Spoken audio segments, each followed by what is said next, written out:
Los humanos trazamos el mapa de todos los rincones del planeta. Exploramos selvas y desiertos. Fuimos al espacio, pero solo hemos podido llegar a 11 kilómetros de profundidad de la superficie. Solo una 50ª parte del camino hacia el núcleo terrestre. Ahora estamos a punto de llegar más profundo. Haremos un viaje al corazón del planeta para alcanzar la última frontera, donde los árboles se abren camino a través de rocas para encontrar agua, donde formas extrañas de vida habitan ambientes mortales y se construyen rascacielos sobre la arena, donde las minas alcanzan el tamaño de una ciudad y donde fuerzas enormes siguen dándole forma a la Tierra. Acompañaremos a científicos, ingenieros y aventureros mientras investigan, exploran y desafían los misterios que yacen debajo. Viaje al centro de la Tierra.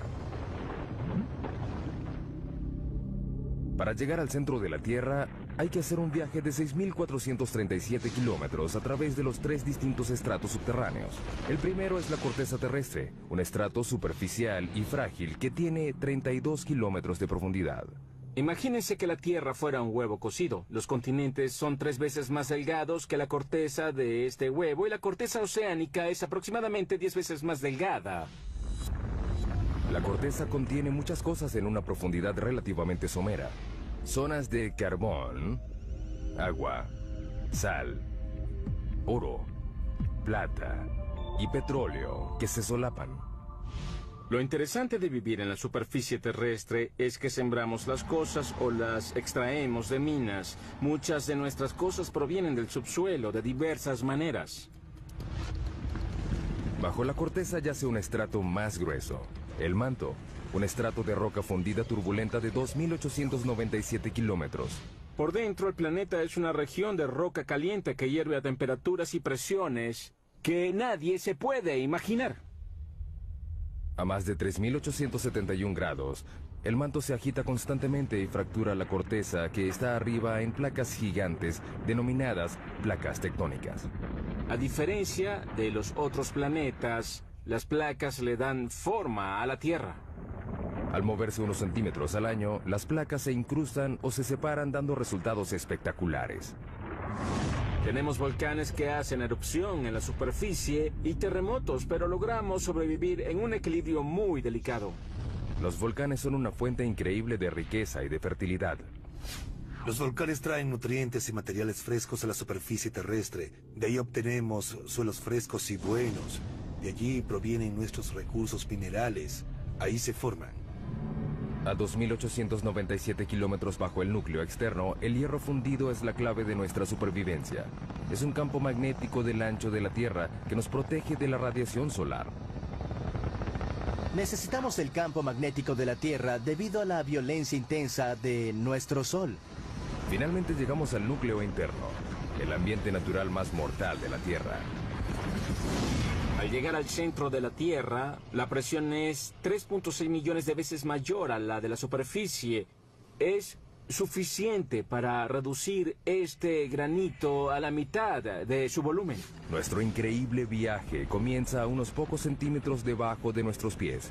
Si peláramos el estrato más superficial de la Tierra, encontraríamos el mundo de los insectos. El de las hormigas es el más amplio. Este podría ser un hormiguero grande. Las hormigas han construido un sinfín de hormigueros debajo de la superficie de cada continente, excepto en la Antártida. Pueden ver las hormigas que salen de la parte superior. Algunas de ellas transportan algo que parece larvas. Las hormigas han estado aquí desde hace 120 millones de años. Precedieron a dinosaurios como el tiranosaurio Rex. Compartieron la Tierra con el estegosaurio y el triceratops. Superan a los humanos en una proporción de 140.000 a 1. No conozco a ningún otro insecto social que se haya extendido tanto. Es una sociedad que se extiende a lo largo de porciones enormes del ambiente terrestre del planeta. Las hormigas son rápidas. Su velocidad es equivalente a la de un humano que corre a 64 kilómetros por hora. Son fuertes. Pueden alzar 20 veces su propio peso. Es como si un hombre adulto alzara un auto. Sin embargo, lo que más hacen es construir hormigueros. Aunque sorprendente, es una tarea vital para los humanos. Los hormigueros ayudan a que el aire y el agua penetren el suelo y lo mantienen fresco y fértil.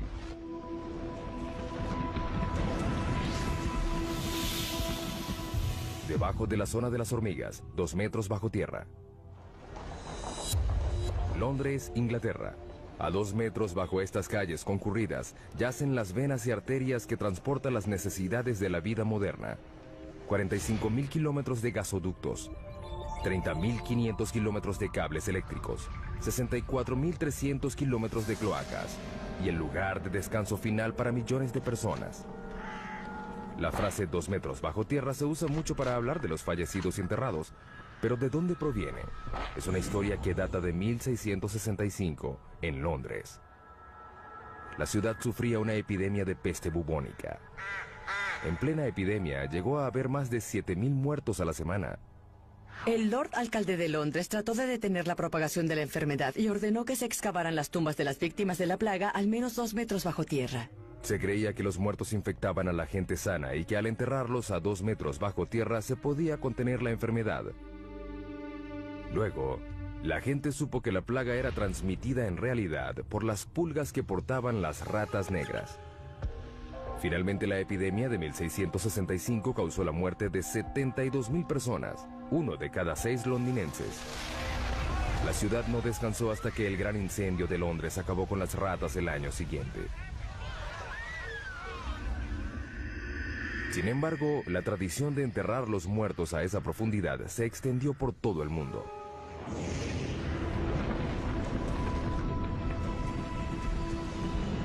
Seguimos bajando. Hemos dado otro pequeño paso en nuestro viaje al centro de la Tierra, 5 metros bajo tierra. Solo una criatura puede vivir a esta profundidad. En estos túneles habita el perro de la pradera, el animal excavador que habita más profundo en el mundo, un animal que tiene un impacto sorprendente en nuestro ecosistema. Los adultos solo miden 30 centímetros de largo y pesan 1,5 kilos, pero son literalmente máquinas excavadoras bajo tierra. Excavan empujando la tierra con sus patas, pateándolo.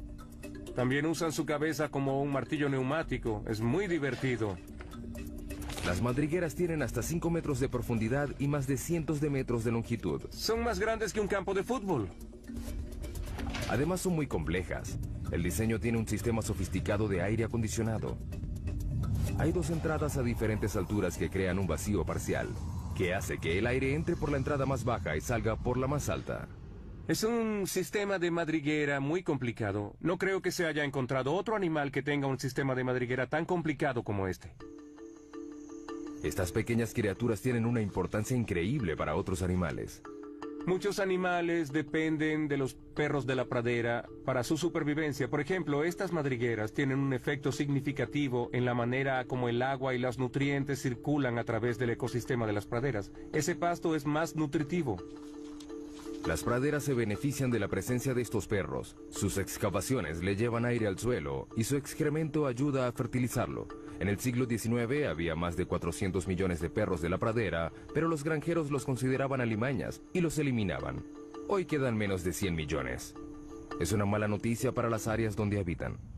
No son realmente parte del sistema de las praderas como lo eran hace 200 años, porque no hay suficientes para que tengan el impacto que se necesita para atraer a los búhos de madriguera o al bisonte. Por un lado, no son animales en peligro de extinción, pero las praderas, como deberían ser y como fueron hace 150 años, sí están en peligro. La próxima parada en nuestro viaje es a 15 metros de profundidad. En muchos lugares del mundo desaparecen las formas de vida superiores a esta profundidad. El suelo da paso a la roca. Comenzamos a encontrar carbón. El carbón se formó hace 300 millones de años. Fue un proceso que ocurrió una sola vez. El clima era más caliente y más húmedo que el actual. En las regiones ecuatoriales de la Tierra predominaba un pantano gigante. Los árboles caídos y la vegetación se descomponían en el suelo cenagoso y los sedimentos superiores los comprimieron en rocas. Hoy, el carbón genera 1/3 de la electricidad mundial. Se producen 7 millardos de toneladas al año. Los campos de carbón más grandes del mundo están en China, Rusia y los Estados Unidos. El estado de Pensilvania produce el 1% del suministro mundial. El pueblo de Centralia, en Pensilvania, una vez tuvo 1.500 habitantes. Era una comunidad idílica de un pueblo pequeño. Podrías ir de un lado a otro y conocer a todos. Es un buen estilo de vida. Hoy es un pueblo fantasma por culpa de un accidente inesperado. En 1962 incendiaron a propósito la basura en un relleno sanitario al lado del cementerio del pueblo. Querían limpiar el vertedero del pueblo, incendiaron la basura y el incendio se extendió por una abertura en este laberinto de unas minas profundas de carbón que habían sido abandonadas. El incendio alcanzó una profundidad de 15 metros y se extendió por 2 kilómetros cuadrados. El área de una parte de Manhattan, y aún no se ha acabado. La antracita es el carbón que activa el fuego. Es un combustible lento y rico en carbono.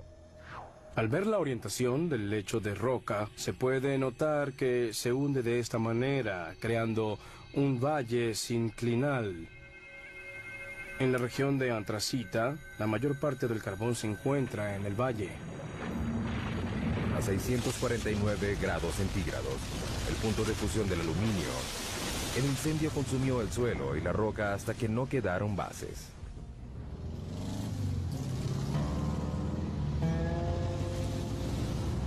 Lo que una vez fue la avenida Locust, la vía principal de Centralia, es en la actualidad una sección de una autopista rural. Es difícil imaginar que esto fue una vez el centro de un pueblo. En esta fotografía vemos cómo era Centralia antes. Estamos en lo que era la estación de servicio de John Codington. Ese árbol muerto de allá es el mismo de la fotografía. Las calles estaban llenas de casas, unas al lado de la otra. Todo eso desapareció, la naturaleza reclamó lo suyo y ya no queda casi nada del antiguo pueblo. Esta casa en la avenida Locust, enfrente de la estación de servicio, pertenecía a Bob Gadinsky.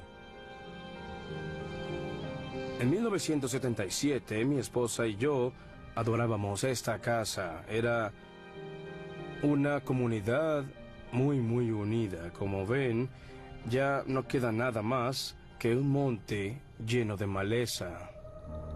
Con el pasar de los años, el incendio creció. Se hizo más fuerte y se avivó. Quemó el paisaje y chamuscó los árboles desde abajo.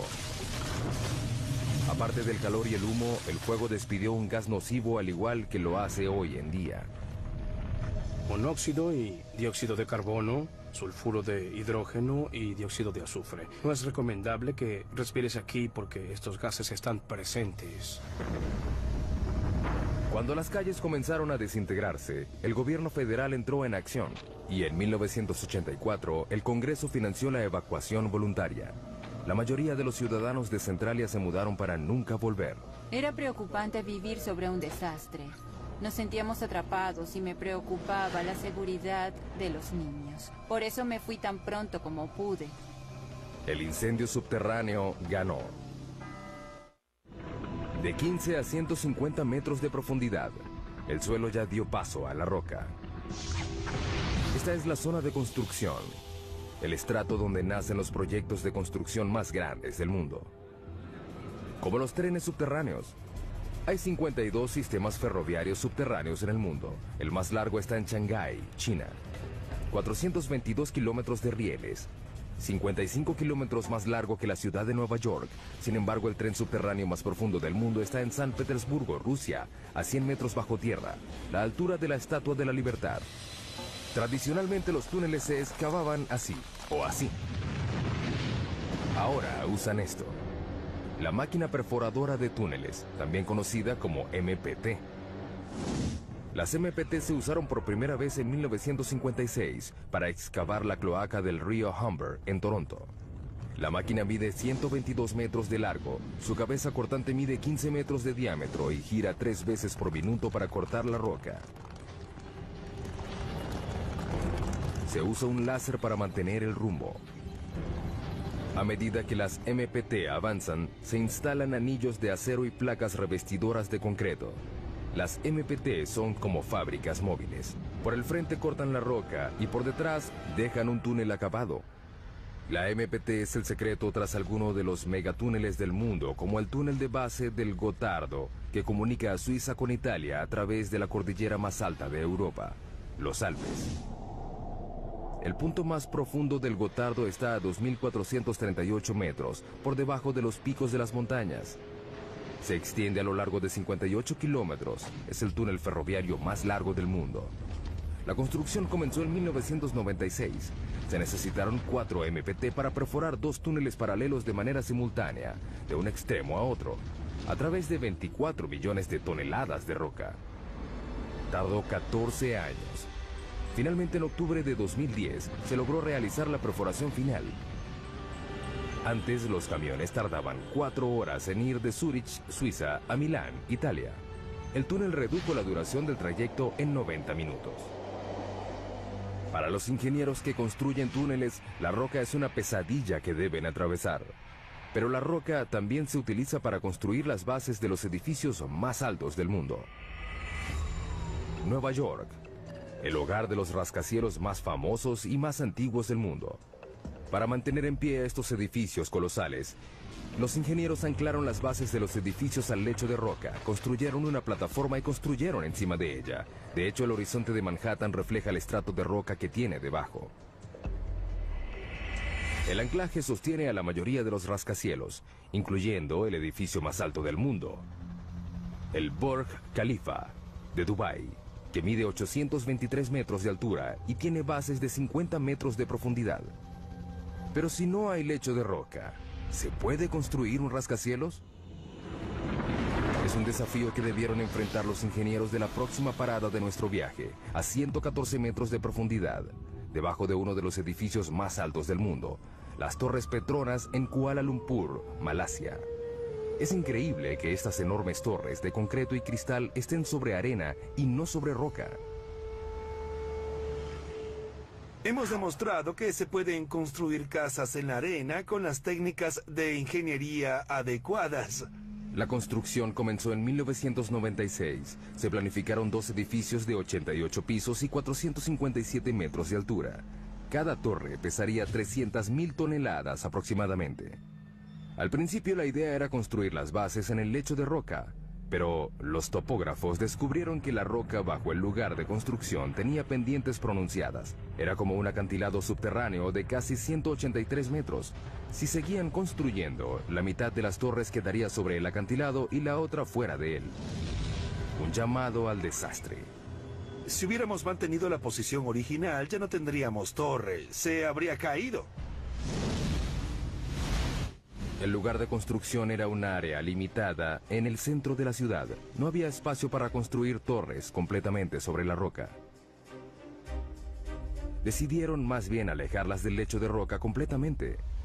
Eso implicaría que las bases tendrían que pasar por el suelo blando a un estrato de arena. Las bases se mantendrían en pie por fricción, la misma fuerza que mantiene un clavo en la madera. El clavo está arraigado a un pedazo de madera de la misma forma como estas pilas de fricción están clavadas en el suelo por debajo de la torre. El equipo de construcción puso manos a la obra. Debajo de cada torre hundieron 104 pilas a 4 metros de distancia entre sí. Era un bosque virtual de concreto y acero. Algunas de las pilas tienen 114 metros de profundidad.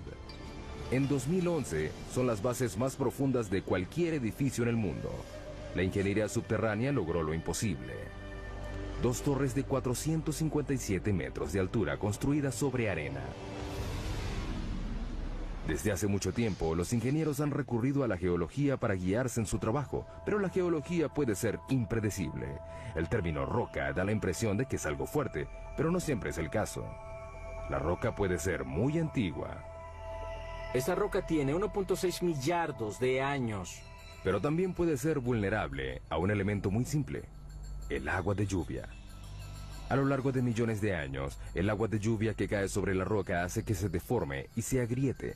Estas fracturas pueden ser enormes. Aquí hay una gigante que se extiende por toda esta roca. Finalmente, el agua crea cavernas en las rocas por las que llega a inmensos lagos y ríos subterráneos. Más abajo, el agua satura la roca como una esponja. De hecho, puede haber entre 5 y 10 océanos de agua dentro de las rocas de la Tierra. El 99% del agua dulce líquida del mundo yace en el subsuelo. Las reservas más grandes están en China, Rusia, África y Estados Unidos.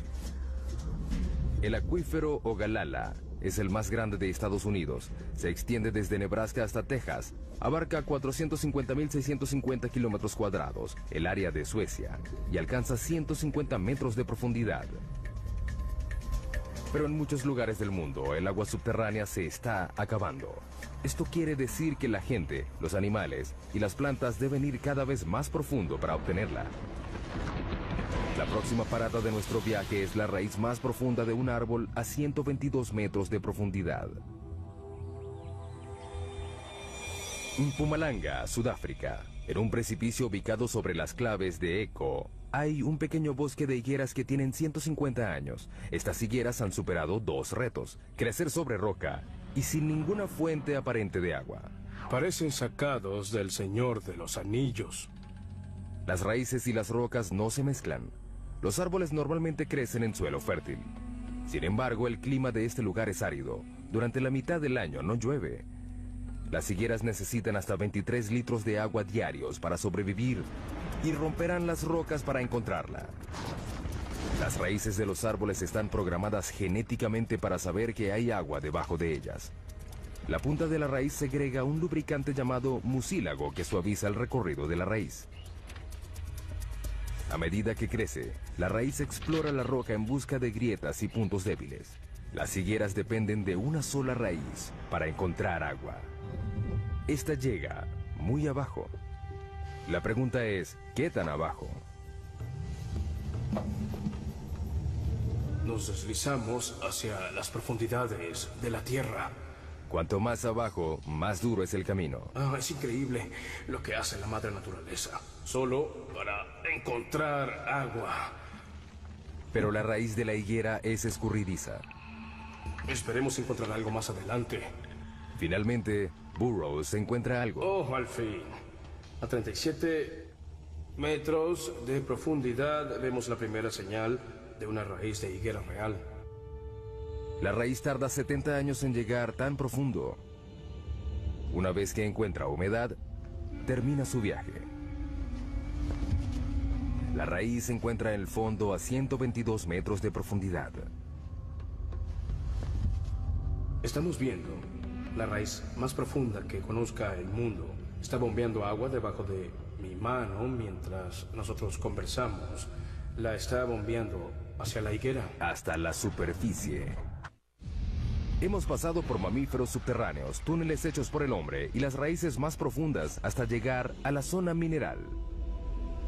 Las rocas están conformadas por minerales. El hombre ha explotado la riqueza mineral de la Tierra por más de 40.000 años. Pero ¿qué hacemos cuando una mina llega al final de su vida útil? Algo completamente inesperado, como lo demuestra nuestra siguiente parada en el descenso al centro de la Tierra. Sala, Suecia, 152 metros de profundidad. En 2006, los suecos convirtieron una antigua mina de plata en una de las habitaciones de hotel más profundas del mundo. Está amoblada en plata con un comedor exclusivo.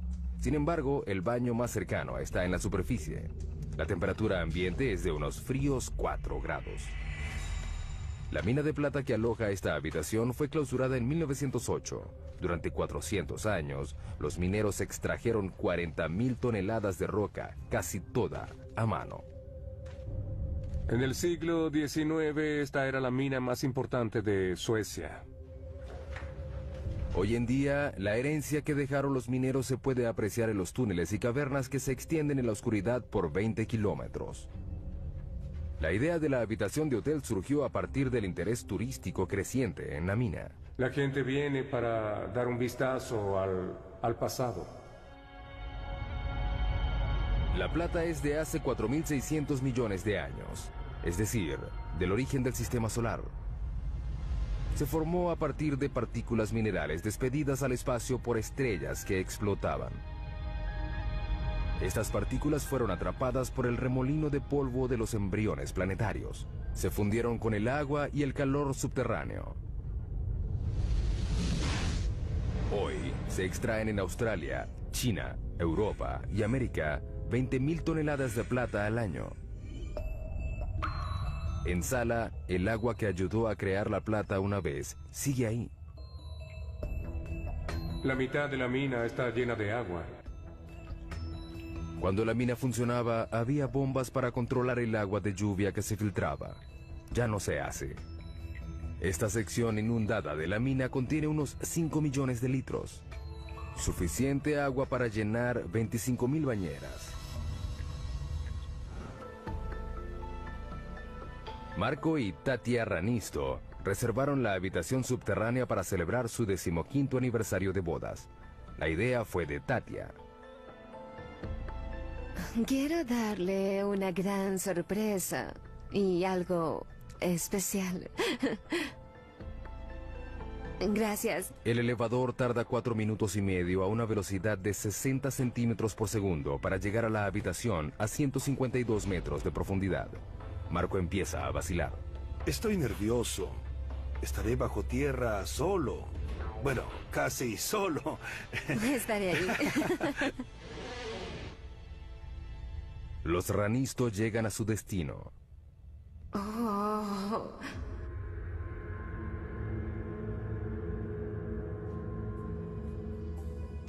Puedo decir que es increíble. Marco seguía inquieto cuando se sentaron a cenar.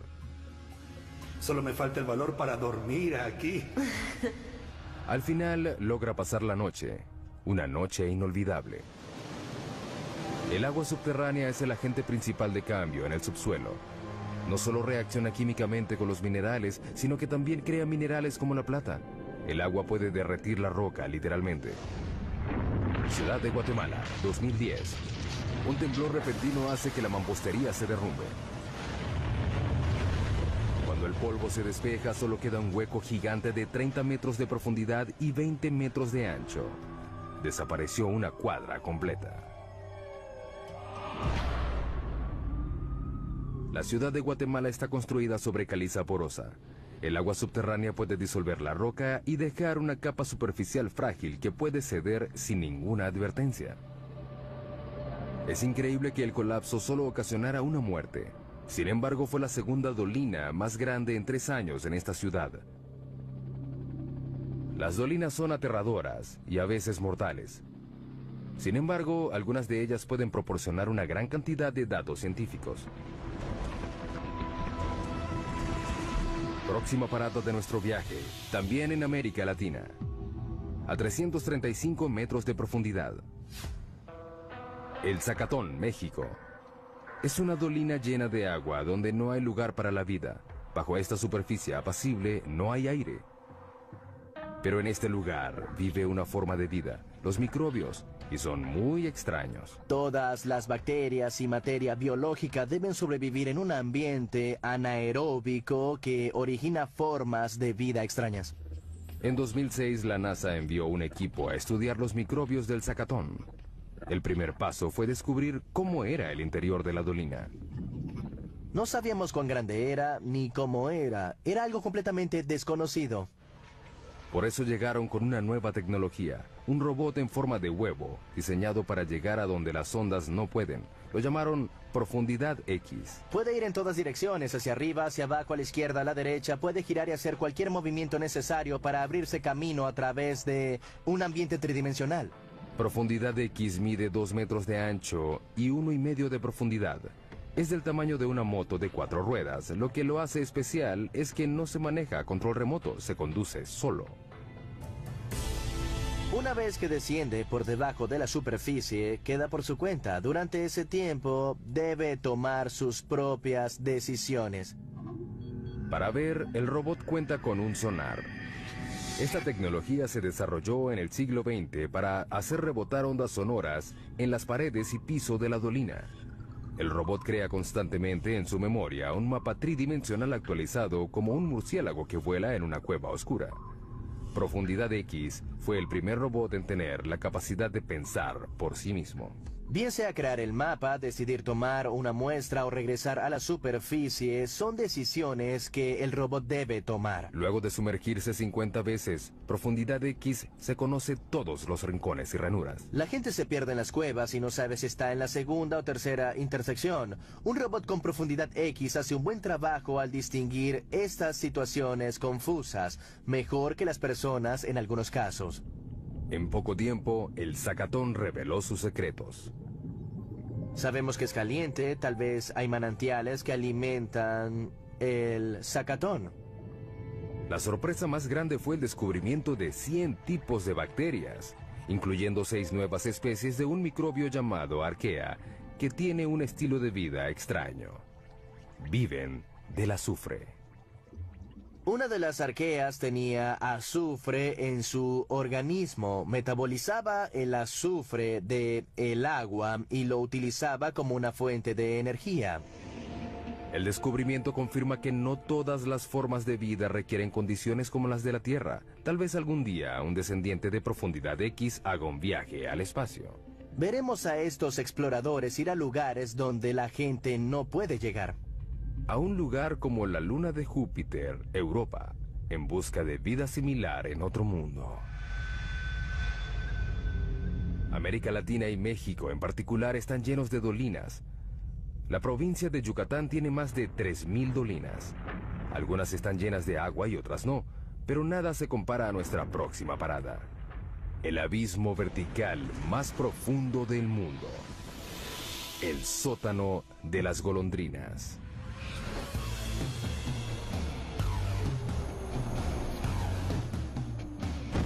Para cierto tipo de paracaidistas, este lugar representa un reto único. Te paras en el borde, miras hacia abajo y te lanzas. Sientes una corriente de aire.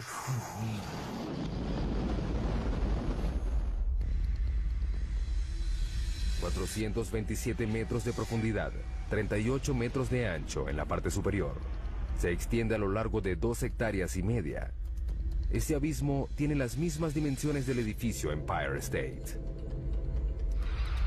El sótano de las golondrinas recibe este nombre por las aves que anidan a lo largo de las paredes del lugar. Millones de ellas vuelan en espiral al amanecer y regresan al atardecer. Lo que para las aves es fácil, es muy difícil para un paracaidista. Todo depende de la posición y la precisión en el tiempo. Los paracaidistas corren el riesgo de desorientarse en el subsuelo. Cuando saltas al subsuelo, hay paredes que te rodean. Siempre tendrás paredes alrededor. El paracaidista tiene 6,5 segundos para alar el cordón. Si lo hace muy tarde, el paracaídas no tendrá tiempo para desplegarse. La velocidad de caída es de 37 metros por segundo. Caer al suelo a esa velocidad es como chocar contra una pared en un auto que va a 130 kilómetros por hora. ¿Qué hacen a la hora de regresar? Nos enganchamos a una cuerda de extracción que está atada a un cabrestante. Podemos sacar a 2 paracaidistas en 10 minutos y repetimos el proceso. Seguimos descendiendo al centro de la Tierra y ahora buscamos minerales. Nuestra próxima parada es la mina de sal más grande del mundo que está en Ontario, Canadá. La mina de Sifto, ubicada a 549 metros de profundidad. La sal es un tipo de roca compuesta de sodio y cloro. Es lo que queda de los océanos antiguos que cubrieron una vez la Tierra y se evaporaron a raíz del cambio climático. Un adulto promedio necesita consumir una cucharada de sal al día para evitar enfermedades, caer en coma e incluso evitar la muerte. Por eso no nos debe sorprender que las primeras minas de sal se abrieron hace 14.000 años en lo que hoy en día es Austria. Los mineros extraen 260 millones de toneladas de sal al año en todo el mundo. Los yacimientos más grandes de sal están en China, Rusia y Canadá. La mina de Sifto fue abierta en 1959. Está ubicada a 500 metros por debajo del pueblo de Goderich, Ontario, y se extiende por debajo del lago Huron. La mayoría de las minas consisten en túneles pequeños sostenidos por vigas y pilares llamados puntales. Sifto es más bien una ciudad subterránea. Sus cavernas se extienden por 8 kilómetros cuadrados. Es decir, un área del tamaño del centro de Manhattan. Tiene incluso sus propias tiendas y oficinas. Donde el techo comienza a hacerse más bajo, los mineros saben que se acercan al lugar donde estas sierras eléctricas gigantes trabajan. Abrimos túneles de 4 metros de alto y 18 de ancho. Las hojas de 3 metros de largo cortan la roca. Las hojas de sierra giran 1500 veces por minuto. El aire está lleno de polvo. El ruido es abrumador y está a punto de empeorar. Perforamos y explotamos las cabeceras de mina de 18 metros de ancho y 18 metros de alto. Son cuevas enormes.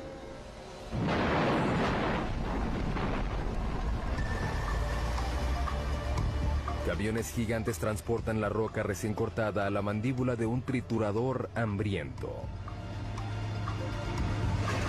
Los camiones descargan la roca a una velocidad de 10 veces por hora, 24 horas al día, 7 días por semana. En los 4 minutos que le toma al monstruo triturar la carga, pedazos de roca de 1/4 de tonelada se reducen a granos gruesos. La correa transportadora la lleva a compensación y descarga. Es un tanque grande que llena los baldes de sal que suben y bajan. Así sacamos la sal. Este gran tanque es de gran beneficio para nosotros. La tolva permite que todo el procedimiento se realice en el subsuelo. Se extraen entre 24 y 26 mil toneladas al día. Y podemos incluir más incluso. Esta mina produce diariamente suficiente sal para la mitad de la población mundial. Sifto cree que puede mantener esta producción durante otros 250 años.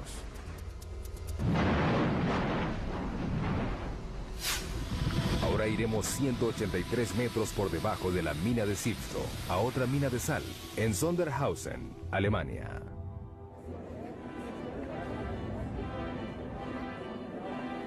En esta mina se realiza un evento deportivo muy extraño. El maratón más profundo del mundo. Correr bajo tierra, ¡qué locos! Correr en un maratón subterráneo es una experiencia muy diferente a correr en la superficie. No te sientes libre. En el bosque se siente el viento, pero en el subsuelo no. Las condiciones son extremas. Por ejemplo, la temperatura. Por cada 18 metros que bajas en la corteza, la temperatura sube 1 grado. La razón de esto se remonta a hace 4.600 millones de años, al origen de la Tierra. La mezcla de los remolinos de gases y de partículas que formaron el planeta tenía polvo cósmico radioactivo. Cuando se comprimió en roca, liberó su energía radioactiva como calor y aún lo hace. Trabajar en esas condiciones es muy difícil, pero correr es peor. A una profundidad de 732 metros, los atletas deben tolerar una temperatura de 27 grados. Hace mucho calor. Estamos cerca del infierno. 40% de humedad. El aire no es fresco. Ese es el mayor problema. Y un recorrido muy difícil. La carrera se realiza en un circuito irregular que sube y baja 213 metros en cada vuelta. Si te caes aquí abajo, puedes tener lesiones fuertes. A la velocidad promedio de un maratón, el pie pasa 0.2 de segundo en el suelo. Con la fatiga, el pie se queda más tiempo en el suelo. En la mina, cuanto más largo es el contacto, mayor será el riesgo. ¿Ves? Es muy resbaloso. Necesitamos zapatos con un buen perfil como este. Estos tienen un perfil alto, pero podría ser más alto. Necesitas unos zapatos de clavos. Con muchos. Es inevitable que este suelo traicionero tenga una víctima. No se sabe por qué los atletas corren el riesgo de competir en estas condiciones peligrosas. Si les preguntan, todos responden lo mismo. Por placer. Creo que es el maratón más difícil del mundo. ¿Quién puede decir que corrió en un maratón a 610 metros bajo tierra? Luego de pasar medio día bajo tierra, los atletas pueden regresar a la superficie. El calor húmedo, el aire seco y las demás condiciones difíciles son solo temporales. Sin embargo, para los 33 mineros chilenos no fue fácil salir en 2010, cuando el techo de uno de los túneles de la mina de cobre colapsó y quedaron atrapados a 732 metros. Los mineros tuvieron que soportar 27 grados centígrados, un aire tenso y lleno de polvo de roca, oscuridad y aislamiento. No sabían si lograrían salir. Tuvieron que perforar una roca volcánica dura llamada basalto para abrir el hoyo de rescate. Pero esta roca se caracteriza por sus deslizamientos súbitos. Con el temor de provocar otro colapso, equipos de todo el mundo llegaron a Chile a perforar el hoyo de rescate con la última tecnología. Fue un proceso muy lento. Luego de 69 días, los 33 mineros fueron rescatados, uno de los rescates mineros más grandes de la historia. Nos acercamos a los lugares más profundos a los que ha llegado el hombre. Este es el laboratorio científico más profundo del mundo. Hay mucho que hacer aquí. El observatorio Sudbury Neutrino, o Snow Lab, queda a 2 kilómetros por debajo de la región central de Ontario. Hay 2 experimentos en curso, uno que está en la etapa final de la puesta en marcha y otros 3 grandes experimentos que están en construcción. Los científicos de Snow Lab están buscando algo que solo se puede ver a 2 kilómetros de profundidad. Unas partículas diminutas de materia cósmica denominadas neutrinos. Son tan pequeñas que 200 cuatrillones de ellos cabrían en un grano de arena. 200 cuatrillones tiene 26 ceros. No es de sorprender que los neutrinos sean muy livianos. Son partículas increíblemente livianas que normalmente pasan inadvertidas por la Tierra. Los científicos descubrieron los neutrinos en 1956. Están por todo el universo. Para poder ver algo tan pequeño, hay que filtrar los rayos gamma, los rayos X y la radiación ultravioleta que bombardean continuamente la Tierra desde el espacio. Hay que probar que no haya radiación convencional que interfiera en las señales que estás esperando, y para ello se necesita mucha protección radiológica. Por eso el laboratorio está a esa profundidad. Estos rayos cósmicos imposibilitan las mediciones de los neutrinos, que son muy sensibles. Los 2 kilómetros de roca por encima de nuestro laboratorio reducen estos rayos cósmicos por un factor de 10 millones. Para encontrar algo tan pequeño como los neutrinos, se necesitan equipos muy grandes. Cuando buscas una partícula, tratas de aumentar las probabilidades de verlo. Los túneles y cámaras intercomunicados del Snow Lab se extienden por un área de 7.247 metros cuadrados. Es el tamaño de 6 piscinas olímpicas juntas. Parece una estación espacial y no un laboratorio subterráneo. La construcción del laboratorio tardó 18 años y costó aproximadamente $70 millones. Los neutrinos dejan una estela fugaz de luz cuando pasan a través de ciertas sustancias. Esta caverna una vez tuvo 60.000 toneladas de roca. Ahora aloja a esta esfera de 12 metros. La esfera contiene 757 litros de agua pesada. Es un tipo de agua natural que es más sensible a los neutrinos porque su peso molecular es mayor. El neutrino causa una reacción que genera luz. Esta luz reacciona con los fotodetectores. Así podemos descubrir su energía y su dirección. Es difícil llegar al laboratorio a esa profundidad. El elevador desciende a 640 metros por minuto. Luego hay que caminar un trecho de 1,5 kilómetros. La temperatura ambiente es de 27 grados. Es muy caliente por la presión que hay a esa profundidad. Alrededor de ellos la roca está presionada a 551 bares. 500 veces más que la presión de aire en la superficie. El reto para abrir el laboratorio fue crear un ambiente puro bajo tierra. Mantenemos las fuentes de polvo y contaminación al mínimo, limpiando constantemente. Al entrar, los científicos deben someterse a un proceso riguroso de descontaminación para eliminar el polvo que pudiera arruinar los delicados experimentos. Tenemos que quitarnos todo lo que llevamos puesto en la mina. Ducharnos y ponernos ropa limpia que nunca haya estado expuesta a polvo de la mina. Aparte del polvo, la gente siempre despide desechos minúsculos por sí sola. 600.000 partículas de piel por hora. 100 hebras de cabello al día. Todo eso puede comprometer el trabajo del laboratorio. Una vez adentro, los científicos deben someterse a más procesos de limpieza y revisión. Hasta las cloacas del laboratorio están limpias. Tratamos todos los desechos del baño y todas nuestras aguas residuales que provienen de la lavandería y las regaderas. Tienen bacterias especiales que reducen los desechos de manera orgánica y ni siquiera huelen. Nos gusta pensar que tenemos los inodoros más profundos del mundo.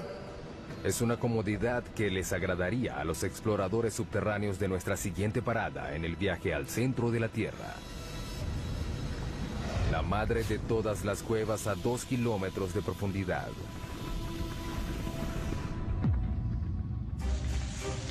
Estos exploradores de cuevas polacos esperan llegar más profundo de lo que haya llegado cualquier otro. Están entrenando para descender a J2, una parte del sistema de cuevas de Cheve, en México. Buscamos la cueva más profunda del mundo. La erosión del agua de lluvia creó J2. El descenso implica grietas, caídas verticales y cámaras inundadas. Pasar por este camino subterráneo no será fácil. Tenemos que entrenar constantemente para poder lograrlo. El descenso de 2,5 kilómetros es tan profundo como la altura del monte Santa Elena.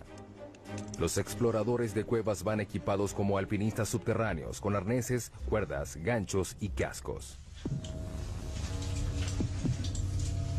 Las condiciones de la cueva Kasprowa, Nisia, en Polonia, son similares a las de J2, pero no tan profunda. A medida que el equipo desciende, el pulso aumenta a 140 latidos por minuto. Los exploradores queman unas increíbles 6.000 calorías diarias, el doble de lo normal. Hay que llevar mucha comida durante la exploración. En la expedición real, cada explorador llevará más de 27 kilogramos de comida a un campamento base casi a la mitad del camino. Aunque es muy agotador llevar toda esa carga de comida a menos de 1 kilómetro, es vital. Simplemente se necesita llenar el estómago. Así es. A los exploradores de cuevas les encanta estar bajo tierra. Cuanto más angosta y pequeña sea la cueva, mejor. Para mí es como estar en un parque, jugando con mis amigos. Pero la J2 real no es ningún juego para niños. Tiene pasadizos tan angostos que intimidan a los exploradores más expertos. Soy de baja estatura y no me va mal en lugares angostos, pero no voy a lugares así. Creo que no me gustaría. No me gustaría. Para analizar las grietas, los exploradores necesitan emplear toda su experiencia y sus habilidades. Si caes 20 centímetros más allá, te quedas atascado en la grieta. Sería fatal, porque los rescatistas no pueden llegar tan profundo. El descenso continúa. Los exploradores siguen adelante. Vas a lo profundo a medida que vas descendiendo. Debes olvidarte de salir. Debes seguir adelante. El mayor reto de J2 es el agua. La cueva desciende a través de una serie de cámaras inundadas llamadas sumideros. Pasas 3 días gateando, saltando, escalando y descendiendo para llegar al pasadizo inundado de agua que debes atravesar con los equipos de buceo. Que comience el juego. Si llueve mientras están bajo tierra, el equipo corre el riesgo de quedar atrapado. En la última expedición a J2, 2 equipos quedaron atrapados en la cueva. Mientras el entrenamiento avanza, los exploradores ansían el regreso a México. Éramos un equipo de 6 personas, descubrimos la entrada de la cueva y sentimos que es nuestra. A esta profundidad hay agua y aire, pero no hay sol. Por eso, los exploradores de cuevas casi no encuentran seres vivos. Para buscar pistas sobre el origen de la vida en la Tierra, los científicos deben llegar más abajo, al fondo del mar. Por todo el fondo del mar hay agua que transporta vida microbiana. Cerca de la costa de Vancouver, Columbia Británica, el sumergible Alvin entra al agua.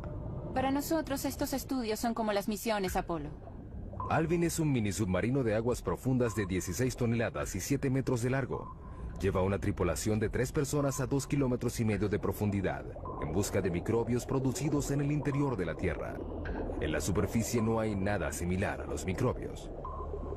No podemos reconocer al menos el 75% del contenido genético de este tipo de vida. Eso es lo que Alvin busca. Agua caliente que sale de los respiraderos que vienen debajo del lecho marino y es rica en microbios. Estamos empezando a entender que están allí, pero no sabemos exactamente cómo. Los respiraderos pueden alcanzar temperaturas de hasta 400 grados. Son producidos por el movimiento de las placas tectónicas.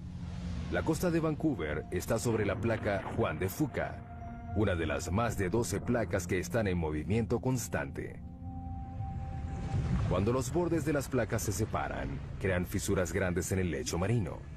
A través de ellas, el agua es succionada, calentada en el subsuelo y despedida de nuevo al océano en un ciclo continuo. Esta agua porta consigo los microbios. El equipo de Edwards no tiene idea de cuán lejos llega esta vida dentro de la corteza. Eso es lo más impresionante. No sabemos dónde acaba la vida. Para descubrirlo, insertarán sensores conocidos como corchos en una sección de 3.237 kilómetros cuadrados del lecho marino, un área del doble del tamaño de la ciudad de Los Ángeles. Los corchos de 2,5 metros están equipados con monitores de temperatura y de presión. Se llevan a 457 metros por debajo del lecho marino, a un total de 3,2 kilómetros por debajo de la superficie. Los corchos rastrean el recorrido del agua caliente dentro de la corteza terrestre. Tenemos que entender realmente cómo fluye el agua y qué tipo de microbios hay allá abajo. Sigan el agua, ahí estarán los microbios. La riqueza mineral de la Tierra es el motor de la mayor parte de la economía mundial. Cuanto más raro sea el mineral, más profundo llegarán los mineros para obtenerlo. Tautona, Sudáfrica. Para llegar a la mina más profunda del planeta, los mineros deben viajar por 3,8 kilómetros durante 1 hora a una velocidad de 16 metros por segundo. Están buscando oro. Está compuesto de polvo cósmico al igual que la plata, pero es más extraño. Se han explotado menos de 200,000 toneladas de oro desde los primeros registros históricos. Tautona produce 12,5 toneladas al año, lo que representa la mitad de la oferta del oro actual.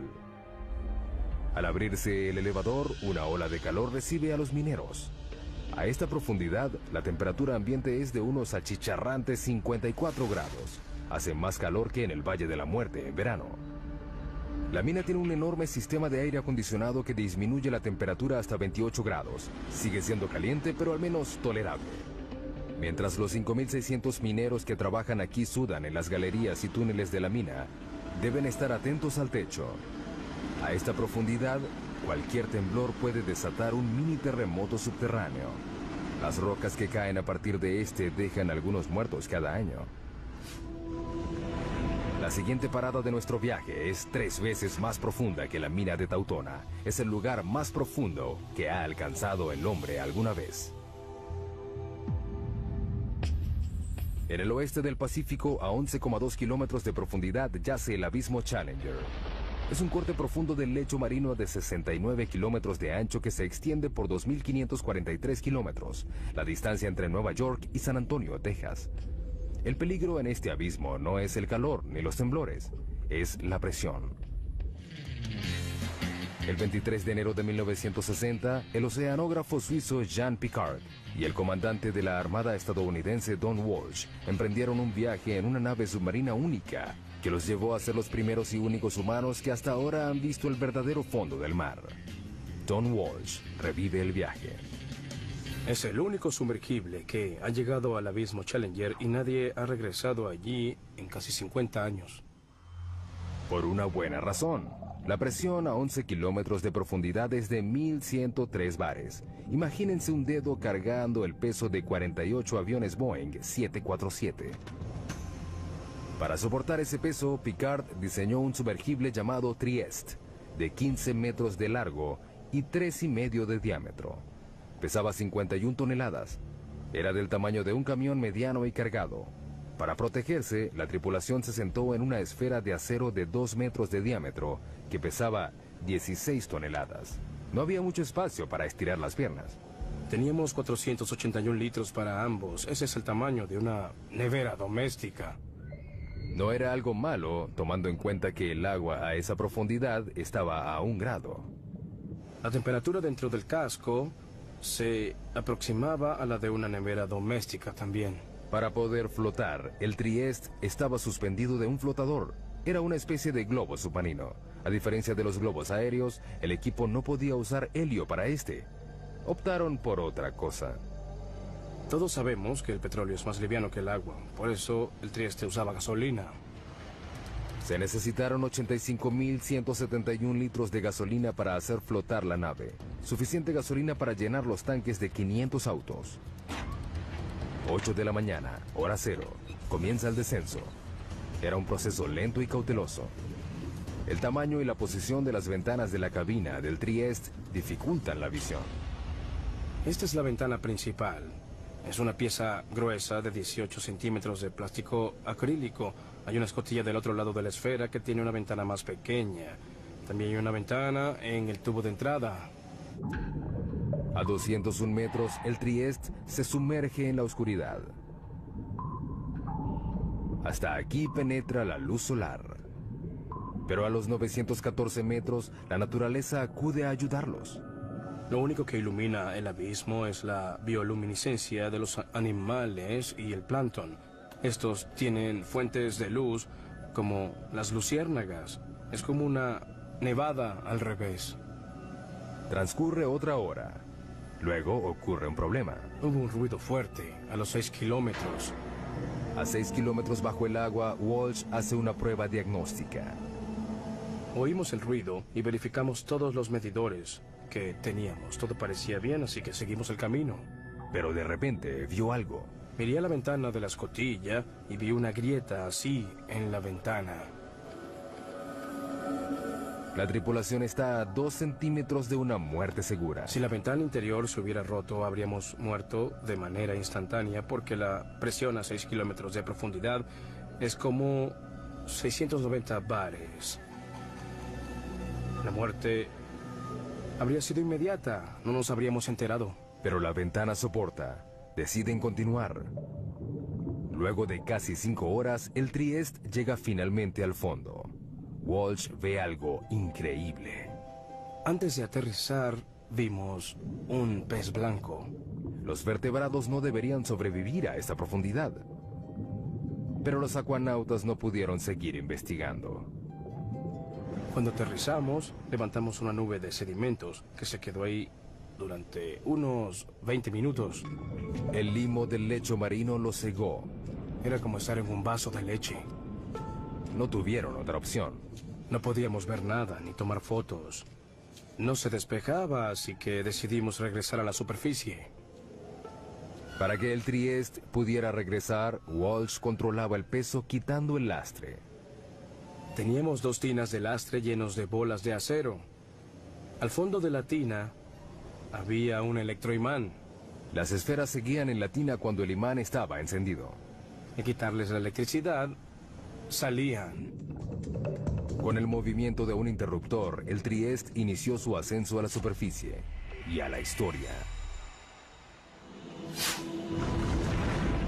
11,2 kilómetros es el límite de la exploración humana. Estamos a 1/3 de nuestro viaje a través de la corteza terrestre. El hombre se retira y entran las máquinas. Todos los científicos usan herramientas que les permiten explorar sitios a donde no han llegado. Telescopios, microscopios, pero los geólogos tienen un problema particular. No les puedo decir que hay 30 centímetros por debajo del suelo en el que estamos parados porque no puedo ver a través de la roca. La solución parece obvia: perforar y mirar. Pero ese enfoque está minado de problemas. Península de Kola, noroeste de Rusia, 1989. En un lugar azotado por el viento y que rodea el círculo polar ártico, los científicos se embarcan en un plan ambicioso. A un alto costo se perforó un hoyo profundo para tratar de llegar al límite entre la corteza terrestre y el manto. Son 35 metros de profundidad. Para reducir la fricción, utilizaron un método de perforación nuevo. En vez de hacer girar toda la sarta, ahora solo gira la mecha bien lubricada, con lodo y aceite. A 6,4 kilómetros encontraron fósiles de plancton antiguo de 18 millones de años en un estado de preservación sorprendente. A 11 kilómetros encontraron roca de 4.400 millones de años. El zircón, el mineral más antiguo del planeta. Pero con cada metro que perforan, la temperatura aumenta. A los 12 kilómetros la temperatura alcanza 299 grados. La perforación se detiene de repente. La temperatura aumenta rápidamente a medida que entras al planeta. Cuando perforas hoyos muy profundos, el metal de tu taladro comienza a derretirse. Durante los 14 años siguientes se intentó reanudar la perforación, pero todo fracasó. No tenemos equipos ni los materiales que soporten las temperaturas y las presiones que hay a decenas de kilómetros de profundidad. El hoyo súper profundo fue abandonado en 2003. ¿Qué hacen los geólogos si no pueden perforar? Pues usan sus oídos. No vemos lo que hay dentro del planeta, lo escuchamos. Estos ecógrafos se conocen como sismógrafos y siguen los sonidos hechos por el movimiento de las rocas en el subsuelo. Literalmente escuchan los terremotos. En promedio, hay un terremoto de magnitud 6 o más cada 3 días. Hace que todo el planeta tiemble. Las vibraciones cambian según la densidad de la roca. Estos son datos que los geólogos pueden leer. Hemos podido crear imágenes tridimensionales de todo el planeta mediante el seguimiento de miles de sismos hechos con miles de sismógrafos durante muchos años. Todo el mundo depende de los recursos que están bajo nuestros pies. La próxima parada de nuestro viaje es en el campo petrolero más profundo de los Estados Unidos, a 11,2 kilómetros por debajo del Golfo de México. Cuando están en operación, más de 6.000 plataformas petroleras explotan las costas de Texas y de Luisiana con la capacidad de suministrar el 25% del petróleo estadounidense. Pero no es fácil de encontrar. Está a 1,5 kilómetros bajo el agua y a 10 kilómetros dentro de la roca. A medida que se va dificultando el hallazgo de petróleo y gas, se van perforando hoyos cada vez más profundos en aguas cada vez más profundas. Se está desarrollando una revolución en la perforación en aguas profundas en las costas de Egipto, África Occidental, Brasil y el Golfo. Es impresionante que tengamos la tecnología para perforar tan profundo. Pero la tecnología tiene limitaciones. En la primavera de 2010, una plataforma llamada Deepwater Horizon perforaba un pozo relativamente somero de 7 kilómetros de profundidad en el campo Macondo, a 80 kilómetros de la costa de Luisiana. 20 de abril, 10 de la noche, la plataforma es sacudida por una explosión. A 56 kilómetros de distancia se avista una bola de fuego. Mueren 11 trabajadores petroleros y hay 17 heridos. En el lecho marino a 1,5 kilómetros, el cabezal de pozo roto descarga hasta 60.000 barriles de petróleo diarios. Un barril tiene 159 litros. Es como 450 camiones cisterna al mar. Aproximadamente se derramaron 5 millones de barriles de petróleo. Ha sido el peor derrame petrolero en Estados Unidos. ¿Pero qué fue lo que sucedió? Deepwater Horizon ya había perforado pozos a 11 kilómetros del fondo del campo petrolero del Golfo durante el otoño anterior, en otro lugar. En comparación, la perforación en Macondo era casi rutinaria, pero las apariencias engañan. El Golfo es uno de los lugares más difíciles de perforar. La plataforma continental, en 1,5 kilómetros, se transforma de manera abrupta en una serie de arrecifes pronunciados, valles con cañones y volcanes de lodo de hasta 152 metros de altura. La geología es muy complicada. El petróleo debajo de este lecho marino accidentado se extiende por una grieta de roca de 35 millones de años y 244 metros de grosor. Está atrapado bajo una presión enorme, 100.000 veces mayor a la superficie. El peso de la roca superior presiona hacia abajo. Eso aumenta muchísimo las presiones en el fondo del pozo. Además de la presión, los perforadores se pueden encontrar con bolsillos potencialmente peligrosos de gas metano congelado, conocidos como hidratos. Si perforas uno por accidente, puede ser un gran problema. Al calentarse por la fricción de la perforación, el metano explota en el pozo y libera cantidades enormes de volumen de petróleo. Muchos investigadores le atribuyen la causa de la tragedia del Deepwater Horizon a un bolsillo de metano congelado. La tecnología convencional de barrido no siempre puede identificar estos bolsillos. Es un desafío para la exploración petrolera. La gente no sabe cuánto porque es muy difícil crear la imagen sísmica.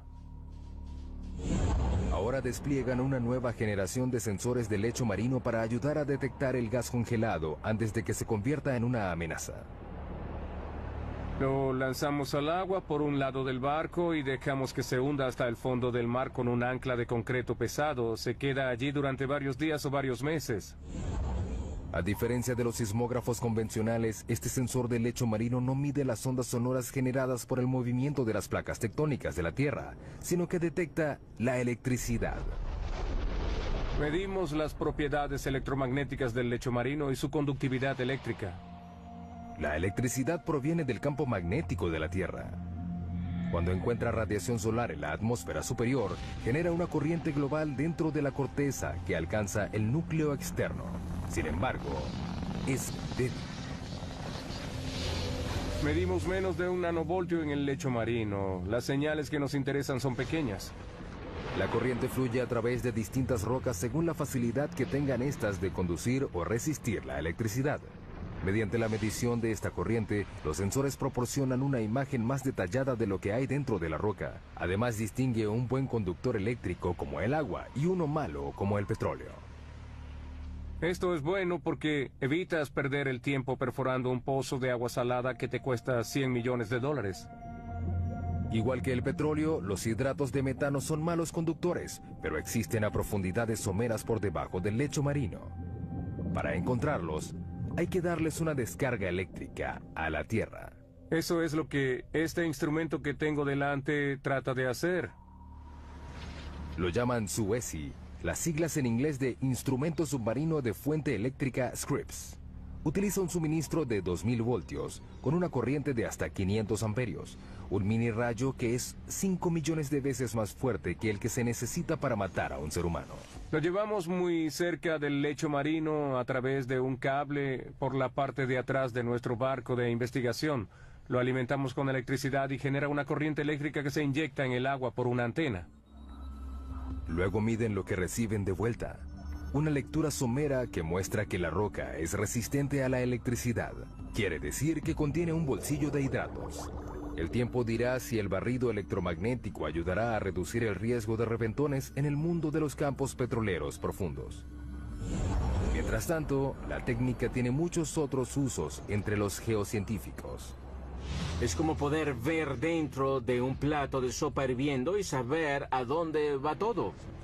Y revela muchas cosas sobre el movimiento de rocas en el interior profundo de la Tierra. Con las imágenes de alta resolución de estos sismogramas, podemos detectar los detalles de lo que sucede dentro del planeta. Algo inimaginable hace 10 o 20 años.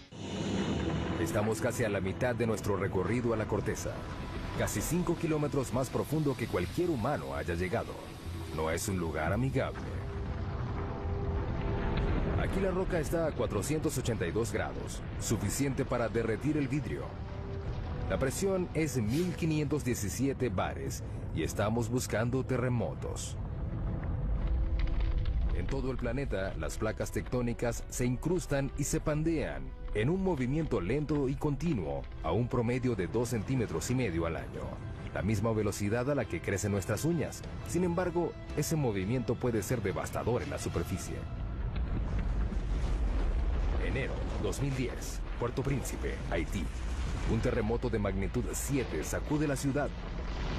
El sismo principal dura solo 10 segundos, pero las réplicas continuaron por 2 semanas.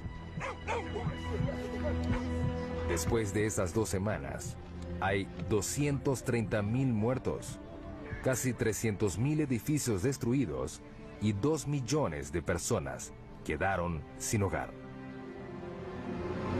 Es el cuarto terremoto más devastador de la historia. Los terremotos tienen un potencial de ser los desastres naturales más catastróficos. En Haití, la falla que causó este desastre solo tenía 64 kilómetros de largo y se movió solo 2 metros. Pero los temblores desataron fuerzas inimaginables. Hay mucha energía almacenada en la Tierra y sube a la superficie en forma de onda. El sismo movió la Tierra como una sábana en ondas de hasta 4 metros de alto.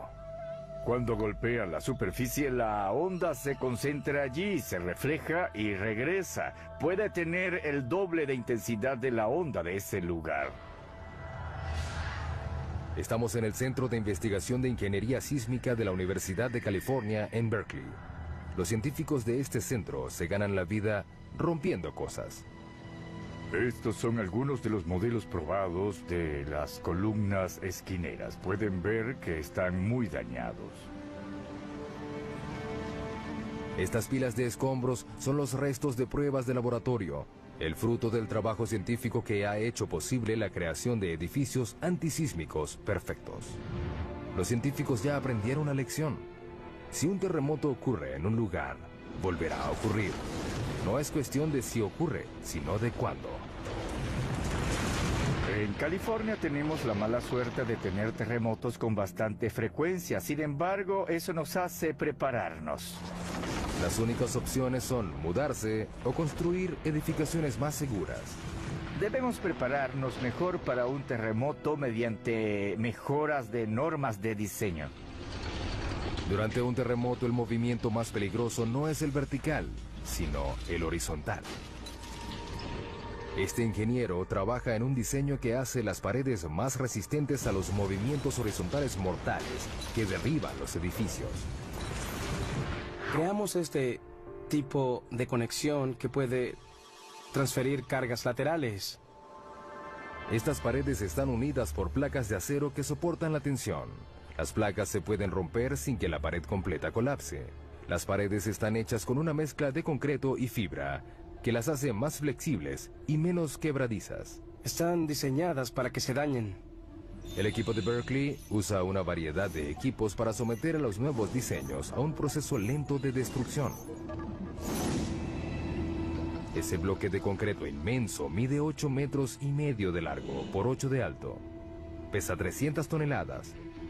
Hay mucha energía latente encerrada en esa masa. Cuando estos 4 martillos hidráulicos enormes empujan el bloque, le transfieren la energía a la estructura que se está probando. En este caso, se prueba un armazón de columnas y vigas similar al de un rascacielos. Nadie sabe cómo responderá la estructura. Es la primera vez que probamos algo de este modo. El objetivo es llevar la estructura al límite. El edificio se inclina en una dirección y las vigas rotan en sentido contrario a las columnas. El acero se pandeó, pero el armazón sobrevivió.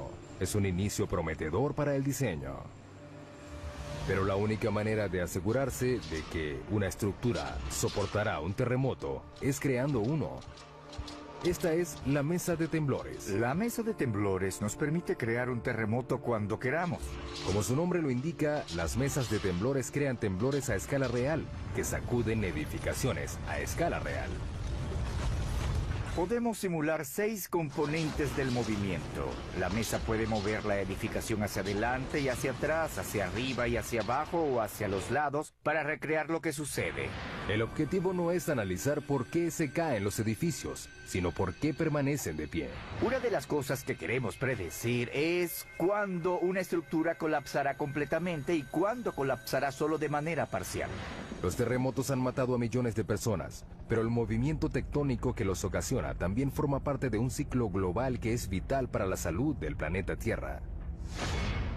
La vida humana no habría evolucionado si no fuera por la tectónica de placas. Sin la tectónica de placas tendríamos un solo océano gigante en la superficie y no tendríamos ningún animal terrestre.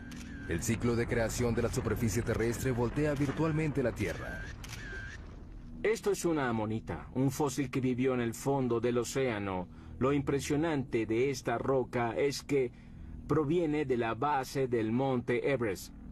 Lo más impresionante de todo esto son las fuerzas que la trajeron a la parte de arriba del planeta, que debieron ser enormes e increíbles. La fuente de estas fuerzas yace aún más profunda que las placas tectónicas. Nuestra próxima parada en el viaje al centro de la Tierra. A 35 kilómetros de profundidad entramos al manto, una vasta región de 2.897 kilómetros, que contiene el 70% de la masa del planeta. Aquí la temperatura y la presión compiten para decidir cuál de las dos cambiará más a la roca. A 56 kilómetros de profundidad, la presión es 16.500 veces mayor a la de la superficie, más de lo que un humano puede soportar. Esta cámara a alta presión ilustra el impacto de una presión tan alta en un cuerpo humano desprotegido. La respiración se hace imposible rápidamente porque los pulmones colapsan y las costillas hacen una implosión. Solo 3 kilómetros más abajo, a 59 kilómetros, la presión aplasta y pulveriza nuestro cráneo. Pero la temperatura también aumenta gracias a la liberación de energía radioactiva en el manto. A 982 grados, el calor es suficiente para empezar a derretir la roca. Esta comienza a convertirse en algo llamado magma. El magma es lo que ocurre cuando la roca alcanza su temperatura de fusión y pasa de estado sólido a líquido. Puede fluir por largas distancias y luego es forzada a salir a la superficie terrestre. A medida que se filtra hacia arriba, el magma se mezcla con una variedad de sustancias que lo hacen más volátil. El magma es una combinación fascinante de roca fundida y gases disueltos como agua y dióxido de carbono. Justo debajo de la superficie, el magma se acumula en esos vacíos en la roca que los científicos denominan cámaras. La cámara más profunda que se haya detectado está a 34 kilómetros por debajo de Oahu, Hawái. La mayoría está a 10 kilómetros de profundidad. Las cámaras se llenan lentamente de magma. A medida que aumenta la presión bajo tierra, el magma es forzado a salir hacia la superficie. Con el tiempo llegan al punto de explosión y causan las erupciones volcánicas. Una de las imágenes más potentes del interior de la Tierra es esos lugares donde el interior se vuelve superficie, como en los volcanes.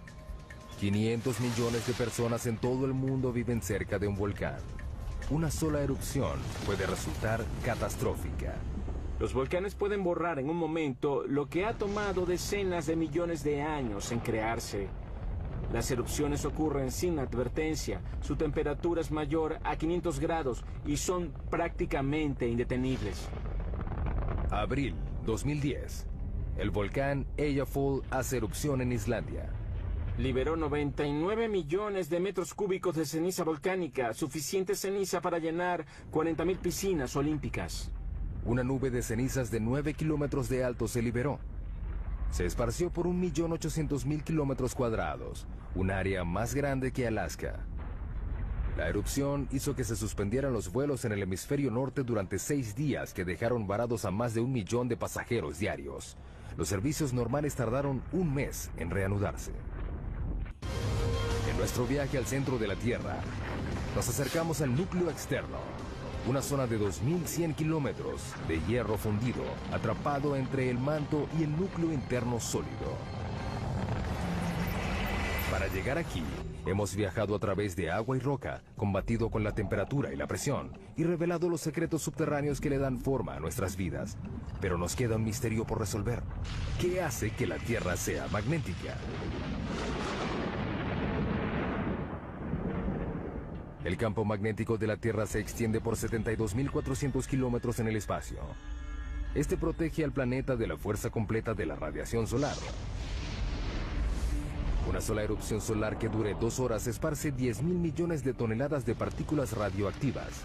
Son suficientes para darle electricidad a Estados Unidos durante 10.000 años, o para evaporar nuestra atmósfera. Sin el campo magnético que las desvía, las partículas solares extinguirían la vida en la Tierra. Necesitamos el campo magnético de la Tierra debido a la intensa violencia de nuestro Sol.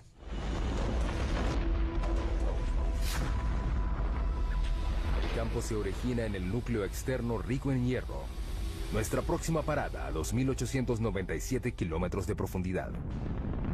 Aquí la temperatura es de 4.427 grados, suficiente para superar la presión rígida y fundir el hierro. A medida que se mueve, el hierro fluyente genera electricidad. Los científicos denominan esto como el efecto dínamo. El efecto dínamo consiste en generar campos magnéticos a partir del movimiento. Pero uno de los grandes misterios es cómo los movimientos del hierro fundido que está bajo la superficie genera un campo magnético. No sabemos cómo la turbulencia del metal líquido origina un dínamo. Es un movimiento de convención turbulento y desordenado. Esta esfera gigante puede darnos algunas respuestas. Es un modelo mecánico de la Tierra. Es parte de un experimento de la Universidad de Maryland que busca descubrir por qué la Tierra es magnética. La esfera tiene 7 metros de ancho, pesa 23 toneladas y rota a una velocidad máxima de 130 kilómetros por hora. Tratamos de obtener velocidades tan altas como sea práctico, para así intentar simular las condiciones del planeta. El núcleo externo está hecho del mismo material de la esfera, el hierro, un buen conductor eléctrico. El núcleo interno ya es magnético, pero es débil. Nadie sabe exactamente por qué, pero al igual que un dínamo gigante, la corriente que se mueve a su alrededor crea un campo magnético. Por supuesto, Lathrop no puede reproducir las condiciones reales del núcleo externo. No podemos ir al núcleo, por eso no podemos ver directamente qué sucede. Pero cree que puede aproximarse. Debe llenar la esfera de 3.220 metros cúbicos de un líquido. Hasta ahora solo ha usado agua, pero ha planificado usar sodio líquido hirviendo. El sodio es inflamable, debemos manejar los riesgos de incendio con cuidado. Pero es lo único aparte del hierro fundido que puede hacer el trabajo. El sodio tiene la ventaja de que se derrite a una temperatura relativamente baja y es un excelente conductor comparado con el hierro líquido. La esfera es el último de una serie de experimentos. Comenzamos construyendo experimentos del tamaño de la mano, que luego pasaron al tamaño de una pelota de básquetbol y luego del tamaño de, no sé, una pelota de medicina. Es el más grande hasta ahora, pero al igual que el campo magnético de la Tierra, nadie sabe cómo funcionará el experimento. Ninguno de los experimentos previos generaban su propio campo magnético. Ahora tenemos todos los ingredientes que se necesitan para un dinamo.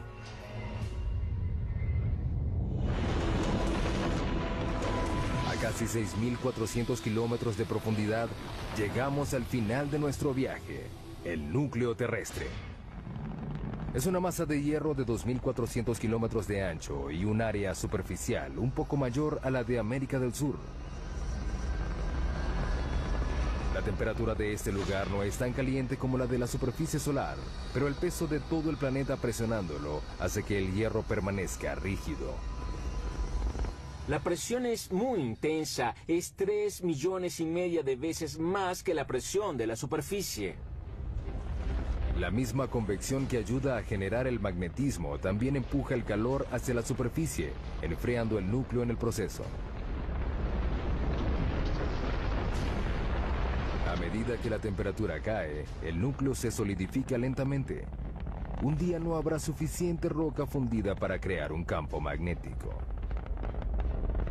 Pero el sol se apagará y destruirá la Tierra antes de que ese día llegue. Mientras tanto, el calor del núcleo ayuda a crear la lenta rotación del manto que renueva la superficie. Alimenta la química de nuestra riqueza mineral y genera el campo magnético que nos protege de un universo hostil. Las probabilidades de encontrar otro planeta como la Tierra son muy pocas. Hemos llegado al final de nuestro viaje a casi 6.400 kilómetros de profundidad.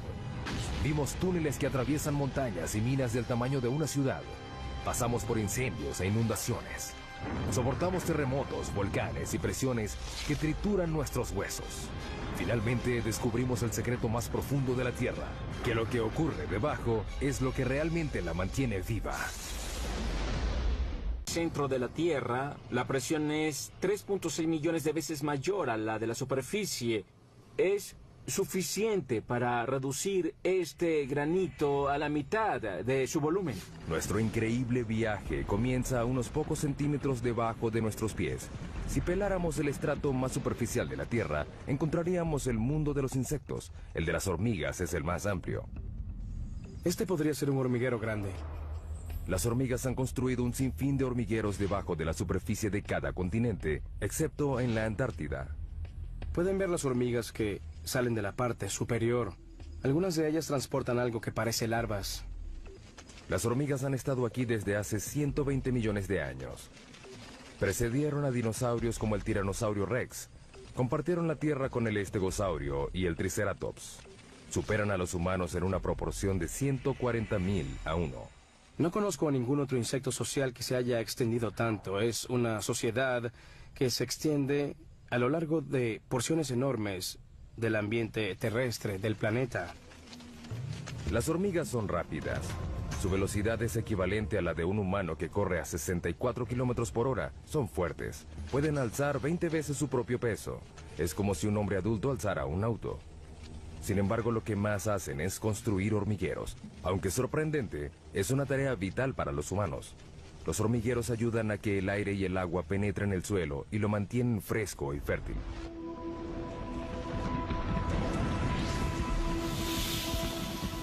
Debajo de la zona de las hormigas, 2 metros bajo tierra. Londres, Inglaterra. A 2 metros bajo estas calles concurridas, yacen las venas y arterias que transportan las necesidades de la vida moderna. 45.000 kilómetros de gasoductos, 30.500 kilómetros de cables eléctricos, 64.300 kilómetros de cloacas y el lugar de descanso final para millones de personas. La frase 2 metros bajo tierra se usa mucho para hablar de los fallecidos y enterrados. ¿Pero de dónde proviene? Es una historia que data de 1665, en Londres. La ciudad sufría una epidemia de peste bubónica. En plena epidemia llegó a haber más de 7.000 muertos a la semana. El Lord Alcalde de Londres trató de detener la propagación de la enfermedad y ordenó que se excavaran las tumbas de las víctimas de la plaga al menos 2 metros bajo tierra. Se creía que los muertos infectaban a la gente sana y que al enterrarlos a 2 metros bajo tierra se podía contener la enfermedad. Luego, la gente supo que la plaga era transmitida en realidad por las pulgas que portaban las ratas negras.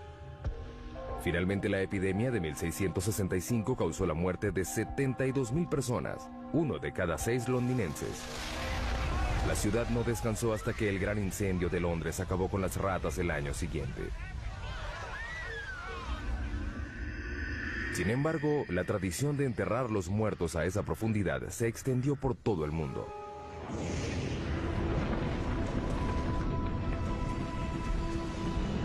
Seguimos bajando. Hemos dado otro pequeño Pitantes. Era una comunidad idílica de un pueblo pequeño. Podrías ir de un lado a otro y conocer a todos. Es un buen estilo de vida. Hoy es un pueblo fantasma por culpa de un accidente inesperado. En 1962 incendiaron a propósito la basura en un relleno sanitario al lado del cementerio del pueblo. Querían limpiar el vertedero del pueblo, incendiaron la basura y el incendio se extendió por una abertura en este laberinto de unas minas profundas de carbón que habían sido abandonadas. El incendio alcanzó una profundidad de 15 metros y se extendió por 2 kilómetros cuadrados. El área de una parte de Manhattan, y aún no se ha acabado. La antracita es el carbón que activa el fuego. Es un combustible lento y rico en carbono. Al ver la orientación del lecho de roca, se puede notar que se hunde de esta manera, creando un valle sinclinal. En la región de antracita, la mayor parte del carbón se encuentra en el valle. A 649 grados centígrados, el punto de fusión del aluminio El incendio consumió el suelo y la roca hasta que no quedaron bases.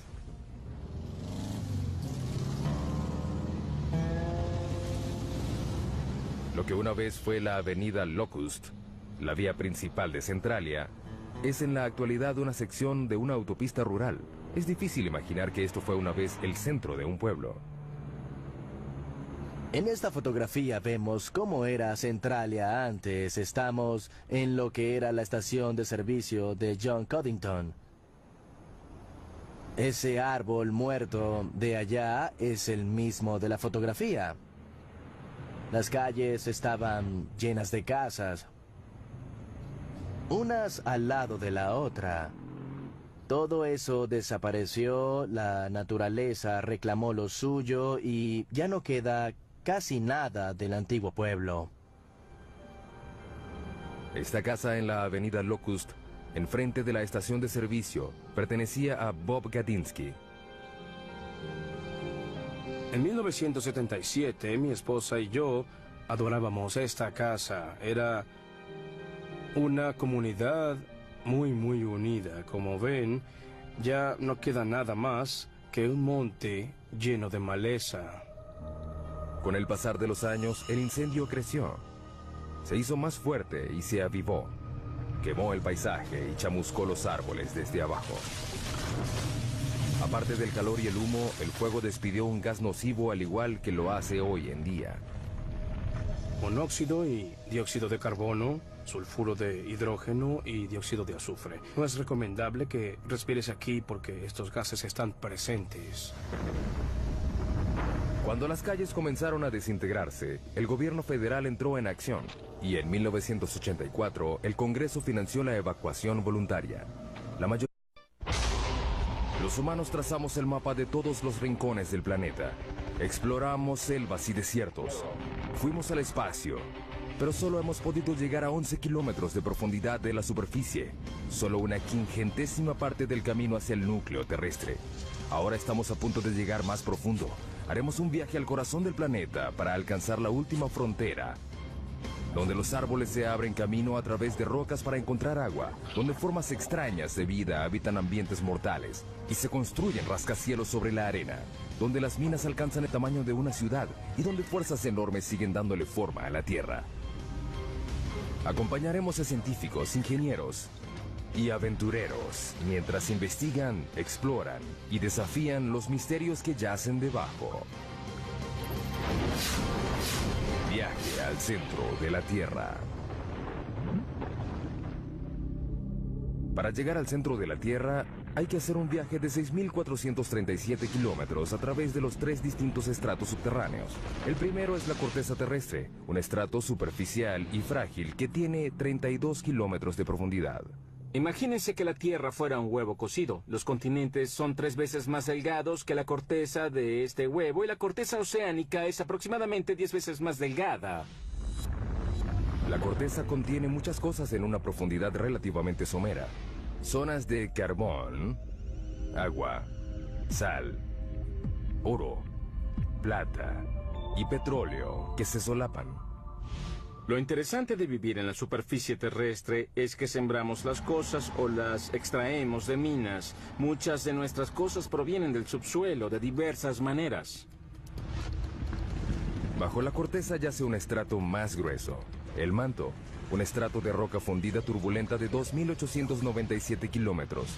Por dentro, el planeta es una región de roca caliente que hierve a temperaturas y presiones que nadie se puede imaginar. A más de 3.871 grados, el manto se agita constantemente y fractura la corteza que está arriba en placas gigantes denominadas placas tectónicas. A diferencia de los otros planetas, las placas le dan forma a la Tierra. Al moverse unos centímetros al año, las placas se incrustan o se separan dando resultados espectaculares. Tenemos volcanes que hacen erupción en la superficie y terremotos, pero logramos sobrevivir en un equilibrio muy delicado. Los volcanes son una fuente increíble de riqueza y de fertilidad.